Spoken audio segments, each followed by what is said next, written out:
नमस्कार, आपके साथ मैं हूं पंकज शर्मा और हम हर रोज की तरह एक बार फिर हाजिर हैं आपके लिए जरूरी खबरों का बुलेटिन लेकर।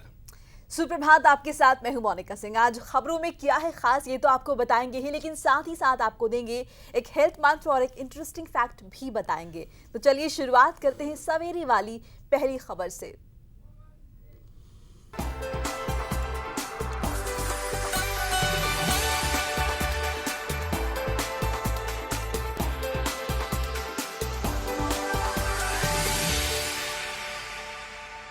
तो मोनिका, शुरुआत करते हैं आज की बड़ी खबर से। तुर्की से बड़ी खबर। तुर्की में इस्तांबुल का अतातुर्क इंटरनेशनल एयरपोर्ट मंगलवार को धमाकों से दहल गया। एयरपोर्ट पर 3 आत्मघाती बम विस्फोट और फायरिंग की घटना को अंजाम दिया गया। हमलावरों ने एंट्री गेट को निशाना बनाते हुए खुद को उड़ा लिया। भारतीय समय के मुताबिक रात करीब 11:30 बजे से यह हमला किया गया। तुर्की के जस्टिस मिनिस्टर ने बताया कि हमलावरों ने पहले सुरक्षा बलों पर AK-47 से हमला किया। इस विस्फोट में अब तक 36 लोगों के मारे जाने की खबर है और 120 से ज्यादा लोग घायल हुए हैं। बिल्कुल, हमले 5 पुलिसकर्मियों की भी मौत हुई है। मिली जानकारी के मुताबिक एयरपोर्ट के चेक पॉइंट पर 2 आत्मघाती धमाके किए गए। एक चश्मदीद के मुताबिक गोलीबारी एयरपोर्ट के कार पार्किंग एरिया में की गई। घायलों को टैक्सी और एम्बुलेंस के जरिए अस्पताल पहुंचाया गया है। रात करीब 11 बजे धमाकों से दहला एयरपोर्ट और लगातार ये जो घायल हुए हैं लोग, इनका इलाज किया जा रहा है। 140 से ज्यादा जख्मी बताए जा रहे हैं ताजा अपडेट के मुताबिक। तुर्की के अतातुर्क एयरपोर्ट पर यह हमला हुआ। माना जा रहा है कि इस हमले के पीछे ISIS का हाथ है और 36 लोगों के मारे जाने की खबर है। 140 से ज्यादा घायल बताए जा रहे हैं। ये 2 तस्वीरें आपके सामने हम रख रहे हैं। एक में आप देख रहे हैं CCTV फुटेज है जब हमला हुआ। बताया जा रहा है कि ये हमलावर जो है पार्किंग की तरफ से एंट्री करने की कोशिश कर रहा था और ये 3 से 4 हमलावर थे और जब ये एंट्री करने की कोशिश करने लगे तो सुरक्षा बलों ने इन्हें रोकने की कोशिश की। जो गार्ड्स वहां पे मौजूद थे, लेकिन इन्होंने फायरिंग शुरू कर दी। AK-47 से फायरिंग इन्होंने शुरू करी और उसके बाद एक ने अपने आप को उड़ा लिया। फिदायीन हमला ये था। बिल्कुल, और अजीत प्रताप सिंह जुड़ चुके हमारे साथ, हमारे सहयोगी हैं। अजीत, अभी तक किसने किया हमला इसकी पुष्टि नहीं हुई है, लेकिन ISIS की तरफ शक की सुइयां घूम रही हैं। जी बिल्कुल, क्योंकि जिस तरह से हाल ही में ब्रुसेल्स में और फिर पेरिस में अटैक किया गया था और उसके बाद जिम्मेदारी ISIS ने ली थी। ISIS पहले भी धमकी दे चुका है कि वो यूरोप में कई देशों को निशाना बनाएगा। तो ऐसा माना जा रहा है कि ये इस हमले के पीछे IS का हाथ हो सकता है, क्योंकि एयरपोर्ट जैसी जगह जो काफी सिक्योरिटी वाली एरिया होती है और वहां पर इस तरह का हमला करना, इस तरह का दुस्साहस करना, ये एक माना जाए कि जो बहुत ही बड़ा आतंकवादी संगठन है उसी का काम हो सकता है। हालांकि औपचारिक रूप से अभी तक ISIS ने इसकी जिम्मेदारी नहीं ली है, लेकिन जो तुर्की के आधिकारिक बयान आए हैं प्रधानमंत्री की ओर से और वहां के जस्टिस मिनिस्टर की ओर से, इशारा साफ है कि ये ISIS का कारनामा है। और आगे भी क्योंकि ISIS पहले भी धमकी दे चुका है, तो ऐसा माना जा रहा है कि और भी हमले इसके बाद कर सकता है IS। फिलहाल ISIS कितना बेकाबू हो चुका है अजीत, ये साफ दिख रहा है, क्योंकि इसे जो है यूरोप का एंट्री गेट भी माना जाता है इस एयरपोर्ट को, और वहां पर इतनी बड़ी वारदात को अंजाम देना, ये जो है ISIS का हाथ इसमें माना जा रहा है। जी बिल्कुल, और न सिर्फ तुर्की में बल्कि यूरोप के अगर देखा जाए तो जो भीड़ भाड़ वाले इलाके होते हैं, जहां पर लोग इकट्ठा रहते हैं, जहां पर जो पब्लिक पॉइंट्स होते हैं, सभी जगह पे सुरक्षा बढ़ा दी गई है। पूरे यूरोप में अलर्ट है। हाल ही में जिस तरह से पेरिस और ब्रुसेल्स में अटैक हुए उसके बाद कई जगह गिरफ्तारियां की गई और कई जो गिरफ्तार किए गए लोग हैं उनका जो बयान आया कि ISIS की तैयारी है और वो और हमले कर सकता है। तो ऐसे अजीत, यहाँ पर बदले की बात भी सामने रही कि बगदादी की मौत का बदला लिया जा रहे हैं। जन्मदिन था बगदादी का, इस तरह की रिपोर्ट्स भी कुछ पढ़ने को मिली है। देखिए, बगदादी की मौत के बारे में फिलहाल अभी दोनों राय है कि मरा है या नहीं मरा है, उसमें अभी संशय बरकरार है। लेकिन इतना जरूर है कि वो एक हमले में घायल हुआ था और हो सकता है कि कल उसका जन्मदिन था, तो हो सकता है ISIS ने ये हमला उस मौके पे किया, जबकि ISIS के लिए एक बड़ी बात हो सकती है। लेकिन तुर्की पहले भी अटैक हो चुका है। बिल्कुल, चलिए शुक्रिया विस्फोट अजीत आपका इस तमाम जानकारी अपडेट के लिए। तुर्की एयरपोर्ट पर धमाका, तस्वीरें लगातार हम आपको दिखा रहे हैं। 36 लोगों की मौत हुई है और 140 से ज्यादा जख्मी जो हैं वो ताजा अपडेट के मुताबिक बताए जा रहे हैं। बिल्कुल मोनिका, दो तस्वीरें हम अपने जो है व्यूअर्स को लगातार दिखा रहे थे सामने, और कितना बड़ा ये हमला, 36 लोगों की मौत बताई जा रही है। हालांकि इस घटना के बाद एयरपोर्ट अफरा तफरी जो है एयरपोर्ट पर मच गई। अभी तक किसी भी आतंकी ग्रुप ने इस हमले की जिम्मेदारी नहीं ली है। वहीं तुर्की के प्रधानमंत्री बिनाली यिल्दिरिम ने कहा है कि इसके पीछे आतंकी संगठन ISIS का हाथ है। हर ओर से एक शक की सुई जो है ISIS की तरफ घूम रही है पंकज, और जाहिर तौर पर जिस तरह से अभी हाल ही में हमला हुआ है अमेरिका में, उसके बाद कहा जा रहा है कि ये हमला तुर्की ब्लास्ट जो है ISIS ने ही करवाया है, लेकिन अभी इंतजार है आतंकी संगठन के सामने आके जिम्मेदारी लेने का। तुर्की के PM ने ISIS पर शक जताया है, और जिस तरह से ये हमला किया गया है उस तरह से लग रहा है मोडस ऑपरेंडी जिस तरह से अपनाई गई है। 3-4 जो है हमलावर घुसे और हाथ में AK-47 लेकर फायरिंग करते हुए घुसे, और अंदर ना घुस पाने पर जो है उन्होंने एक दुकान के सामने जो है ब्लास्ट कर दिया। तो इस तरह से लग रहा है कि इसके पीछे ISIS का हाथ हो सकता है। और चौतरफा निंदा भी हो रही है पंकज उस हमले की, अमेरिका ने भी निंदा की है। बिल्कुल, अमेरिका ने तुर्की में हुए हमले की कड़ी निंदा करते हुए एक प्रेस रिलीज करते हुए कहा है कि अतातुर्क एयरपोर्ट ब्रसेल्स एयरपोर्ट की तरह ही अंतर्राष्ट्रीय संबंधों का प्रतीक है जो सभी को एक सूत्र में बांधता है। व्हाइट हाउस के प्रेस सचिव ने मारे गए लोगों और उनके परिवार के प्रति गहरी संवेदना व्यक्त करते हुए घायलों के जल्द से जल्द ठीक होने की कामना की है।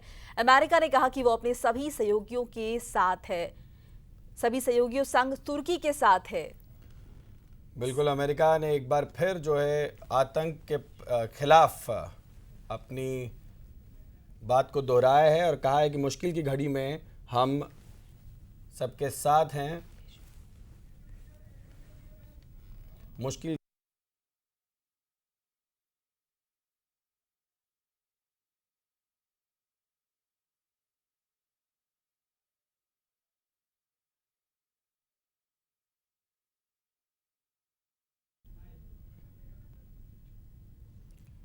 अमेरिकी राष्ट्रपति अमेरिका की तरफ से जो है यहाँ पर पंकज जो संवेदना व्यक्त की गई है, चौतरफा निंदा हो रही है इस हमले की, और भारत भी लगातार निंदा कर रहा है। लगातार प्रतिक्रियाओं का दौर तेज है। रात की घटना है, ये रात करीब 11 बजे अगर भारतीय समय अनुसार देखें तो जो ये हमला किया गया, 140 से ज्यादा लोग जख्मी बताए जा रहे हैं इस हमले में। तो मुश्किल घड़ी में अमेरिका तुर्की के साथ खड़ा है, ये अमेरिकी राष्ट्रपति बराक ओबामा ने कहा। और हाल ही में जिस तरह से अमेरिका भी एक हमले का शिकार हुआ, उसके बाद जाहिर तौर पर कहीं ना कहीं एकजुटता देखने को मिल रही है। लगातार इस तरह के अटैक हो रहे हैं, बिल्कुल मोनिका, घटनाएं जो हैं वो लगातार सक्रिय हो रही हैं। ओबामा अपने कई बयानों में जिक्र कर चुके हैं, और अब आपको बताते हैं कि राहुल गांधी ने इस हमले के बाद क्या कहा है। उन्होंने आतंक के इस घटना की जो है निंदा की है। उन्होंने कहा है इस्तांबुल हमला बेहद चौंकाने वाली और दुख भरी खबर है। कांग्रेस उपाध्यक्ष राहुल गांधी ने ट्वीट करके संवेदनाएं व्यक्त की हैं। उन्होंने कहा है कि बेगुनाहों को बेवजह मारने वालों की वो भरसक निंदा करते हैं। तो राहुल गांधी ने ट्वीट कर निंदा की है इस हमले की। और मोनिका, मोदी ने भी ट्वीट किया है, प्रधानमंत्री नरेंद्र मोदी ने। इस्तांबुल हमला अमानवीय है, कड़ी निंदा करता हूं। कड़ी प्रतिक्रियाएं देखने को मिल रही हैं। कांग्रेस उपाध्यक्ष राहुल गांधी ने की निंदा, और ये प्रधानमंत्री नरेंद्र मोदी ने किस तरह से ट्वीट किया। घायलों के जल्द स्वस्थ होने की कामना करता हूं, प्रधानमंत्री नरेंद्र मोदी का ट्वीट हम आपको दिखा रहे हैं। तो राहुल गांधी और प्रधानमंत्री नरेंद्र मोदी ने कामना की है कि घायलों के स्वस्थ होने की उन्होंने कामना व्यक्त की है। आगे बढ़ते हैं। अमेरिकी राष्ट्रपति चुनाव में रिपब्लिकन पार्टी के संभावित उम्मीदवार डोनाल्ड ट्रंप ने मुसलमानों को लेकर अपने बयान से किनारा कर लिया है। अमेरिका में मुसलमानों की नो एंट्री का राग अलापने वाले डोनाल्ड अब इस बयान से बचते नजर आ रहे हैं। दरअसल अब ट्रंप की प्रवक्ता की माने तो वो संभावित रिपब्लिकन उम्मीदवार हैं, और अब वो गैर अमेरिकी मुसलमानों के अमेरिका में एंट्री पर लंबे समय तक पाबंदी के पक्ष में नहीं है। पिछले दिनों चुनावी कैंपेन के दौरान ट्रंप ने बढ़ते आतंकवाद को लेकर अमेरिका में गैर अमेरिकी मुसलमानों के लिए बैन को लेकर जो है बयान दिया था, लेकिन अब वो इस बयान पर टिप्पणी करने से बच रहे हैं।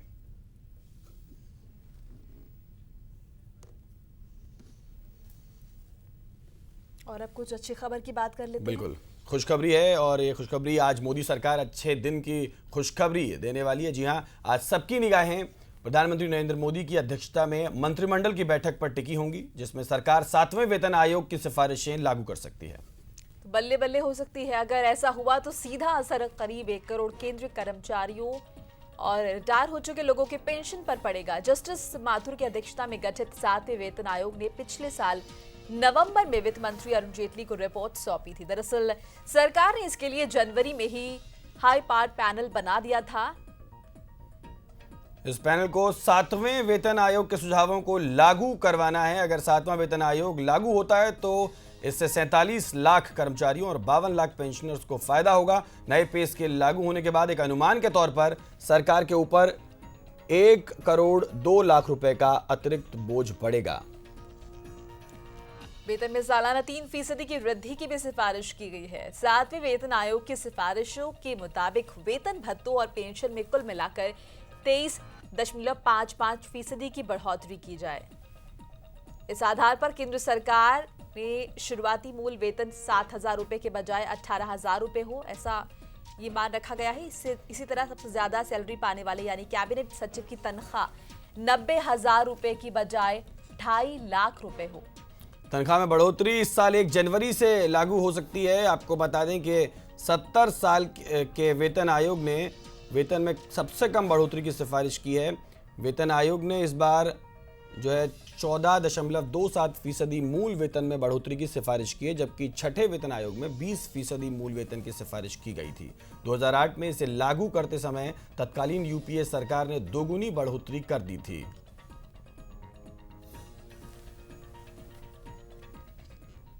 और हमारे साथ हमारे संवाददाता सुधाकर द्विवेदी जुड़ गए हैं न्यूज रूम से, सीधे उनके पास चलते हैं। सुधाकर, तो अच्छे दिन कम से कम केंद्रीय कर्मचारियों के तो आने वाले हैं। निश्चित रूप से अच्छे दिन केंद्रीय कर्मचारियों को आने वाले हैं, लेकिन सरकार के बुरे दिन आने वाले हैं। सबसे बड़ी वजह यह है कि यूरोप में जिस तरह से घटनाक्रम चल रहा है उससे विश्व आर्थिक मंदी जो है उस पर एक नया खतरा मंडरा रहा है।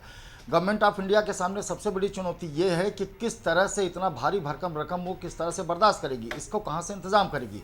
1.02 लाख करोड़ रुपए देना है केंद्रीय कर्मचारियों को जो रिटायर हो चुके हैं, जिनको पेंशन के तौर पे देना है और जो मौजूदा स्थिति में भी नौकरी कर रहे हैं। सबसे बड़ा सवाल ये है कि इसको कैसे मैनेज किया जाएगा। केंद्रीय मंत्रिमंडल जो है इसी पर अभी तक मंथन करता रहा, तमाम सारी विशेषज्ञों की राय लेता रहा है। फाइनली ये माना गया कि चूंकि आने वाले दिनों में कई स्टेटों में राज्य में चुनाव होने जा रहे हैं, इसलिए इसको बहुत ज़्यादा टाला नहीं जा सकता था। यही वजह है कि आज केंद्रीय मंत्रिमंडल की जो बैठक होगी उसमें फैसला लिया जाएगा। यह इसमें सबसे बड़ी जो चेंज किया गया है, जिसको कहें कि सरकार की मंशा पे तो उस पर सवाल नहीं उठाया जा सकता, लेकिन सरकार को इस आर्थिक मंदी का एहसास है। इसी वजह से जो पैसा बढ़ाया जा रहा है, जिसमें कि 1.02 लाख करोड़ रुपए का बढ़ने आ रहा है, उसमें से 50% यानी कि अगर किसी कर्मचारी को 1 लाख रुपए का फायदा हो रहा है इस वेतन आयोग की बढ़ोतरी से, तो उसमें से 50,000 रुपए उसको बॉन्ड के तौर पर सरकार अपने पास रखेगी। 2 साल के बाद वो बॉन्ड को अपने भुना सकता है, सरकार से ले सकता है। तो ये जो इंतजाम किया गया है 50% तुरंत उनको कैश मतलब उनको ट्रांसफर कर दिया है उनके अकाउंट में, और 50% का बॉन्ड जो है वो दे दिया जाए। उसकी वजह यह है कि आर्थिक मंदी से निकलने के लिए एक और ये तरीका अपनाया गया है कि एक साथ मतलब एक नया तरीका जो है सरकार अपनाने की कोशिश कर रही है। सुधाकर जी, एक तरफ जो है सरकार ये दिखाने की कोशिश कर रही है कि हम जो है वेतन बढ़ा तो रहे हैं, लेकिन एक अलग तरीका जो है इजाद करने की कोशिश की गई है। निश्चित रूप से बॉन्ड का लाना जो है वो 50% अगर बॉन्ड के रूप में सरकार अपने पास रखेगी तो इसका साफ साफ इंडिकेशन ये है कि विश्व मंदी जिस तरह से चल रही है उससे भारत को निजात पाने के लिए, अपनी स्थिति को बरकरार रखने के लिए ये करना उसके लिए बेहद ज़रूरी है। और शायद केंद्रीय कर्मचारियों को भी इस बात पे कोई आपत्ति इसलिए नहीं होगी कि उनकी जो 50% राशि होगी बढ़ोतरी की, वो उनके कब्जे में चली जाएगी, आज नहीं तो कल। यानी 2 साल का मौका जो सरकार ने मांगा है, अगर उस पर मुहर लगती है तो 50% जो बढ़ोतरी है उसका जो है वो बॉन्ड के तौर पर सरकार के पास होगा, 50% दे दिया जाएगा। चलिए, शुक्रिया सुधाकर आपका इस तमाम बातचीत के लिए। तो कहीं ना कहीं पंकज, किसी के तो अच्छे दिन की उम्मीद हम कर सकते हैं, केंद्रीय कर्मचारी से। बिल्कुल, आगे बढ़ते हैं। वित्त मंत्री अरुण जेटली ने नई आय घोषणा योजना लागू यानी काली कमाई वाले जो है योजना का जिक्र करते हुए काली कमाई रखने वालों को सीधी चेतावनी दी है। वित्त मंत्री के मुताबिक इस योजना में काली कमाई का खुलासा करने वालों को पूरा टैक्स चुकाना जरूरी होगा। नई आय घोषणा योजना के तहत किसी भी साल में नई घोषित की गई कमाई या उससे बनाई संपत्ति का ब्यौरा सरकार को 30 सितंबर तक देने की सुविधा है। 4 महीने की समय सीमा में अपनी कमाई का ब्यौरा देते हुए बिना किसी रियायत टैक्स चुकाना होगा। और हमारे साथ हमारे संवाददाता अजीत प्रताप सिंह जुड़ गए हैं फोन लाइन पर। अजीत, एक बार फिर दोहराया है मन की बात में, प्रधानमंत्री मोदी ने भी यही कहा था और अब जो है वित्त मंत्री भी कह रहे हैं कि 30 सितंबर तक लौटा दीजिए अगर चैन से सोना है तो।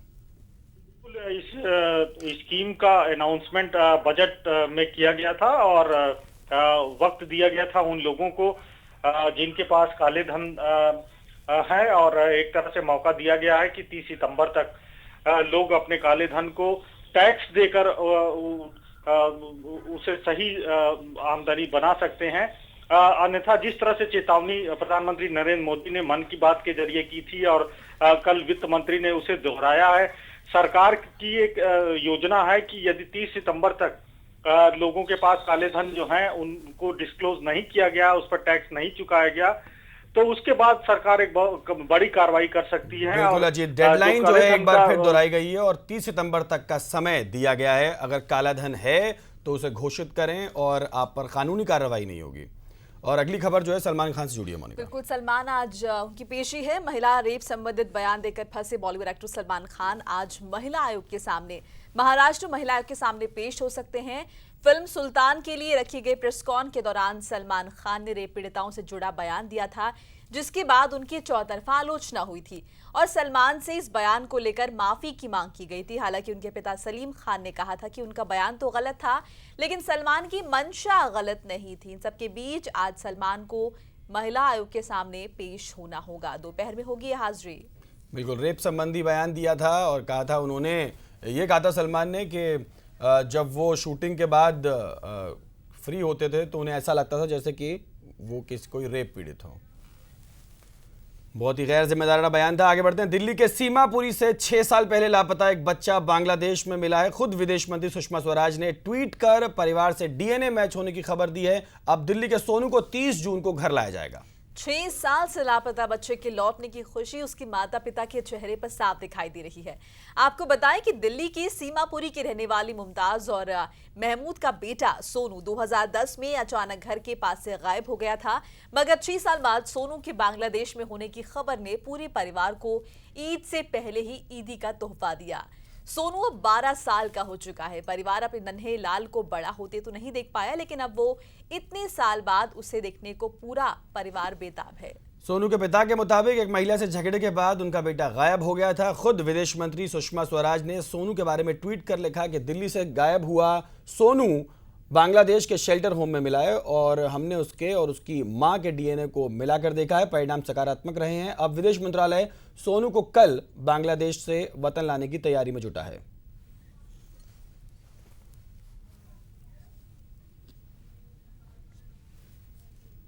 तो सोनू घर लौटेगा और अब जो है हेल्थ टिप की बात कर लेते हैं। बिल्कुल, आपकी सेहत का ख्याल हमें हमेशा रहता है। उच्च रक्तचाप को नियंत्रित करना मुश्किल नहीं है। हाई ब्लड प्रेशर, हाइपरटेंशन जो है वो एक साइलेंट किलर उसे माना जाता है और अगर आपको ये है हाई ब्लड प्रेशर है तो दिन भर में 1 चम्मच से ज्यादा नमक का सेवन ना करें। फल और हरी पत्तेदार सब्जियों के माध्यम से पोटेशियम ले, पोटेशियम मिलेगा और कहीं ना कहीं हाइपरटेंशन से बचाव आप कर सकते हैं।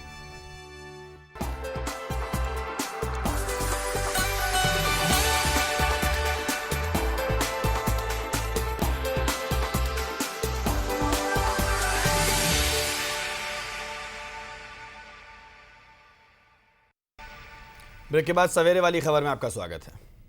बागपत में एक बार फिर पंचायत का तुगलकी फरमान सामने आया है। लड़की को भगाकर ले जाने के मामले में जोहड़ी गांव में हुई पंचायत ने फैसला लिया है कि अगर अगले 4 दिनों में आरोपी युवक लड़की को लेकर गांव वापस नहीं लौटता तो उसके परिवार की एक लड़की को उठा लिया जाएगा।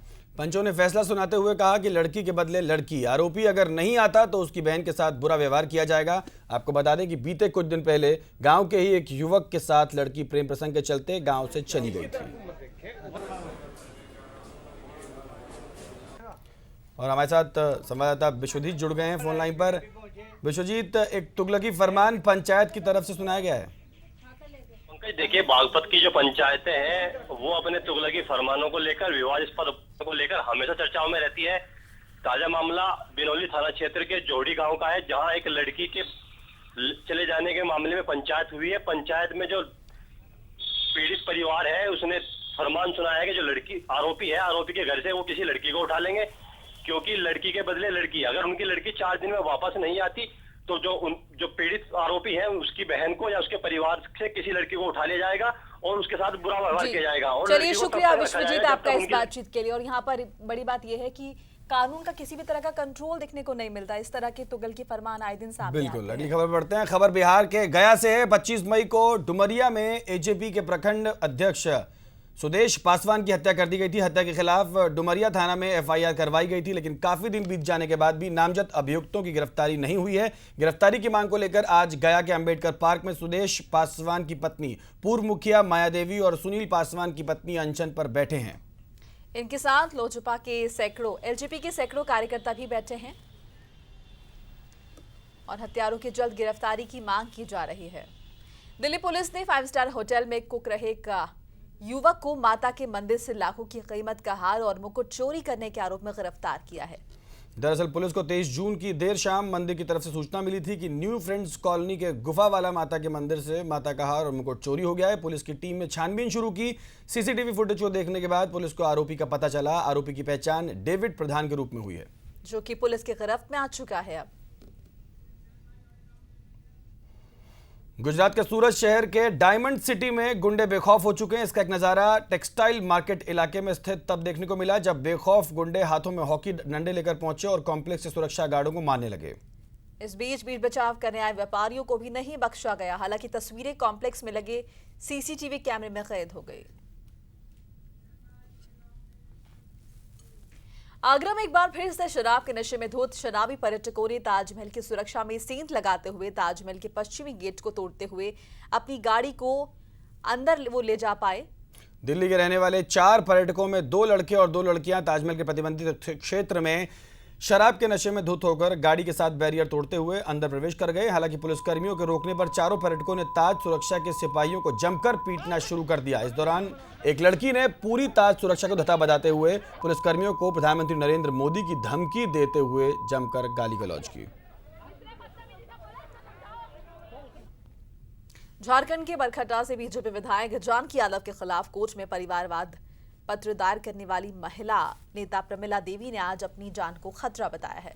कल परिवाद पत्र दायर करने के बाद मीडिया से बात करते हुए कहा कि कल शाम से धमकियां मिलनी शुरू हो गई और कई दफा विधायक के समर्थक आकर तो कभी विधायक खुद फोन पर केस वापस लेने की धमकी दे रहे हैं। दुष्कर्म के आरोप में जोधपुर जेल में बंद आसाराम का मंगलवार को जोधपुर के मेडिकल कॉलेज में स्वास्थ्य परीक्षण किया गया। वरिष्ठ चिकित्सकों की कमेटी द्वारा किए गए स्वास्थ्य परीक्षण की रिपोर्ट राजस्थान हाईकोर्ट में पेश की जाएगी। इसी के आधार पर इसकी जमानत पर निर्णय होगा। जमानत याचिका पर सुनवाई 5 जुलाई को होगी। आपको बताया कि आसाराम ने 22 जून को अपनी बीमारी को आधार बनाकर अर्जी दायर की थी।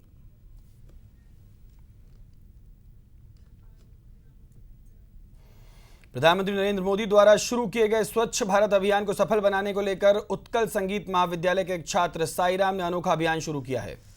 लोगों को इस मिशन से जोड़ने के लिए साईराम महात्मा गांधी के वेश में 25 जून से जगन्नाथपुरी से यात्रा शुरू कर चुके हैं और लक्ष्य रखा है पूरे देश में पैदल यात्रा कर लोगों को जागरूक करने का। हैदराबाद की केमिकल फैक्ट्री में भीषण आग लग गई। आग लगने से गोदाम में रखा लाखों का सामान जलकर खाक हो गया। वहीं मौके पर दमकल की कई गाड़ियां मौजूद हैं जो कि लगातार आग पर काबू पाने की कोशिश कर रही हैं। बताया जा रहा है कि आग गुमपाला बस्ती के गोदाम में लगी है।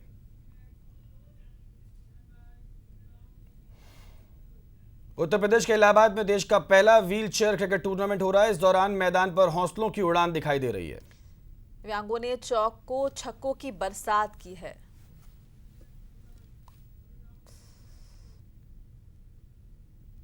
गुजरात के जूनागढ़ कृषि विश्वविद्यालय के प्रोफेसर डॉक्टर बीए गोलकिया ने गौमूत्र से सोना निकालने का दावा किया है। 4 सालों की रिसर्च के बाद डॉक्टर बीए गोलकिया ने गुजरात में पाई जाने वाली प्रसिद्ध गिर नस्ल की गायों के मूत्र से सोना निकालने का दावा किया है।